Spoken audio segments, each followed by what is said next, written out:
This is one of my favorite but nerve-wracking parts of the logo design process, is sending your first round of revisions to the client. So you want to put your best foot forward and really present these in the most professional manner. And I know a lot of designers, they'll put all their concepts in kind of one PDF page or one JPEG page.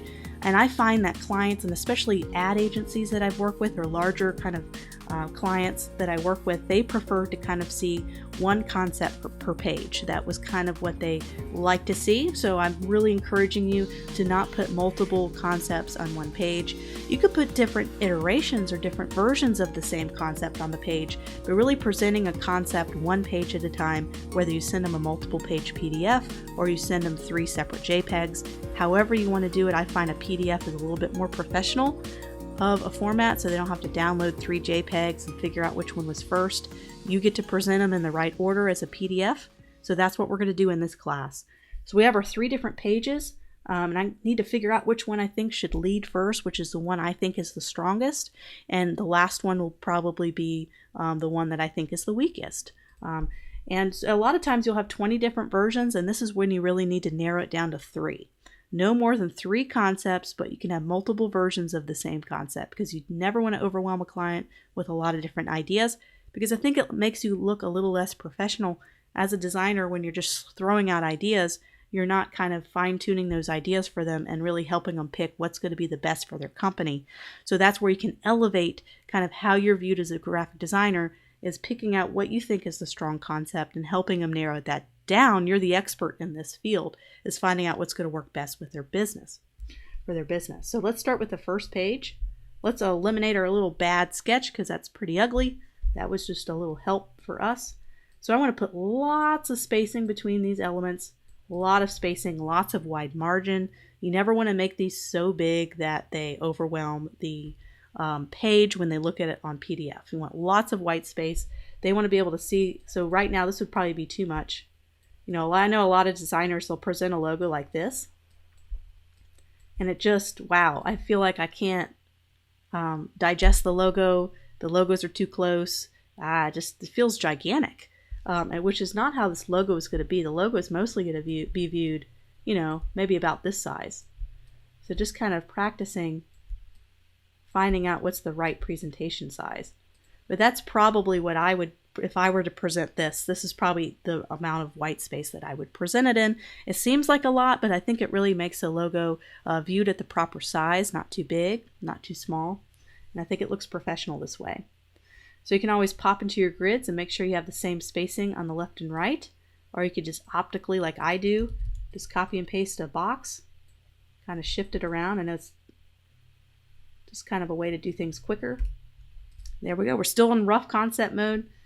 We'll fine tune all the details if a concept gets approved. So we're going to emulate the same thing on the second page. We're going to lead with what I think is our strongest concept first, and then have our second concept. Looks like I lost a few icons there. So I'm going to go back and grab that real quick. There we go. Got my icons back. So we're going to do a similar spacing. And we can even go over here. A lot of times clients will print out the sheets that you give you on a physical paper and pass them around, maybe a group of or a team, to approve which ones they like. So a lot of times I like to keep them the same size. So I'll just drag this over and just make sure it's a similar size and concept. Make sure there's lots of spacing here. So there's a second one. This is going to move fast. This one has a little bit more kind of going on. We want to kind of separate these two ideas. So what we can do is we can see if we can't do a two-toned effect down here and show it side by side. Just since we have 2 different concepts here. But it's the same concept, but 2 different iterations. Kind of the O, changing the O concept, I guess is how you would say that. Just make sure these are aligned. So I could just group these 2 and just do a top alignment here, going up to my vertical aligned top, and just lining that up.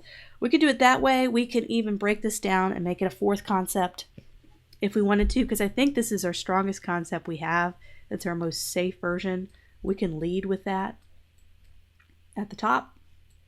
And this is just kind of a throwaway, not a throwaway, but you never know. Sometimes clients choose the ones that are the least creative. And not like this isn't creative, but it's not quite as strong as I think some of the other concepts are. And you know, you never know what clients are going to choose. A lot of times they'll choose the really easy one, the one you did in 10 seconds and you spent 20 hours doing all these different ideas.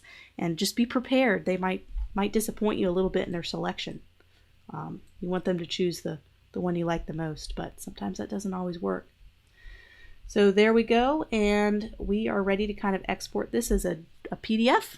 So what we're going to do is we're going to go to File, we're going to export this as a PDF. We're going to go to File, Save As, and this is how you kind of get it to save as a PDF. And so what I love about PDFs when you export them as artboards is they will do it on pages. So I'll go ahead and show you. So I'm just going to save. And we're going to do, when you do presentations to clients, you never want to do CMYK and you're probably going to go, why? A logo needs to be in CMYK. Yes, a logo needs to be done in the CMYK color mode. And I'll go over that a little bit later. But for right now I'm doing RGB because they're going to be seeing this on a digital screen most likely. And a lot of times when you export as a CMYK, as a PDF, the colors get really distorted if you're using color, and eventually we will.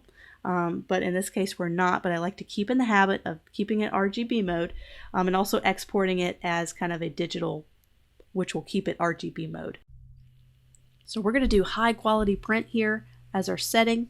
We're going to make sure we uncheck preserve Illustrator editing capabilities, because when we do that, it'll preserve the editing capabilities which cause the file size to be super large. You don't want the client to have any problems opening it. So I'm just unclicking that. I'm going to compression, make sure everything is in a nice 300 ppi resolution. We don't need marks or bleeds or any of that yet. And we want to make sure it's in RGB mode, which we are. You can always tell what mode you're in by looking at your tab of your window. We're going to do CMYK when we start to think about color, because right now we just have black and white, so it's not a big deal. So now I'm going to save the PDF. And I'll go ahead and show you what that looks like. So here's the PDF in action. This is what we're going to be sending to the client. If you have Acrobat Pro, which is what I have, which comes with the Adobe Creative Suite, by the way, if you wanted to download Adobe Acrobat Pro, you can go ahead and press on this little page thumbnails, and we can reorder these however we'd like. Let's go ahead and zoom out. So this is our client presentation. We can reorder, and I need to go back and make that the same page size. That's not a big deal. That's easy to do. And which one is our strongest? Which one do we want to lead with first? A lot of times I'll do my safe one first. So this is our safe concept, and I can just drag this up to the top. So bringing that to the front so they can see the safe version first, and then we can present kind of our more radical version last. Okay, so we're kind of doing our safe version, our kind of middle of the road version, and our little bit more challenging version with a little bit different of concept.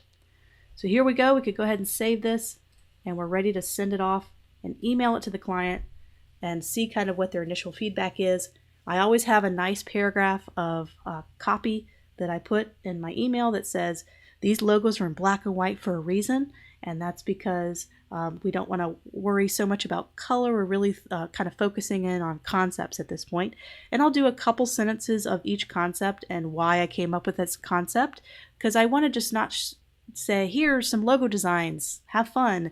I really want to have some kind of reason of why I came up with that concept. So for this last one with the negative space, we could say we really wanted to come up with something simple, concise, very streamlined. We chose the typeface because it was chunky and simple, and it reminded me of the 1920s and 30s when that type of font style was popular, which is kind of the style you're wanting to emulate with your coffee house.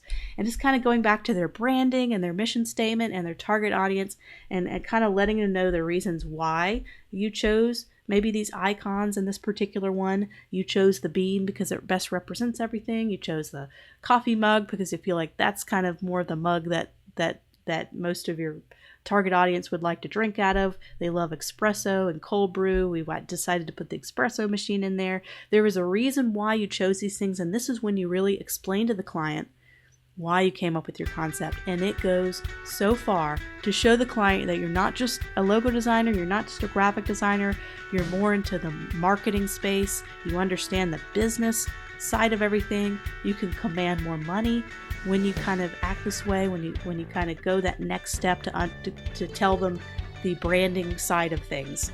It's not just done because it looks cool, there's a reason why. And so if you take that extra step to explain your concepting process, your brainstorming process, and bringing them into that, there's a reason why that this mug has a top-down view, there's a reason why we went with this more simplistic approach, then they can totally get on board with your ideas, and you don't have to go back and forth and go, why are we doing this? So I know that was a little long-winded, but just kind of showing you that that's so important, and elevating yourself as a graphic designer to command more money and to make yourself look way more professional.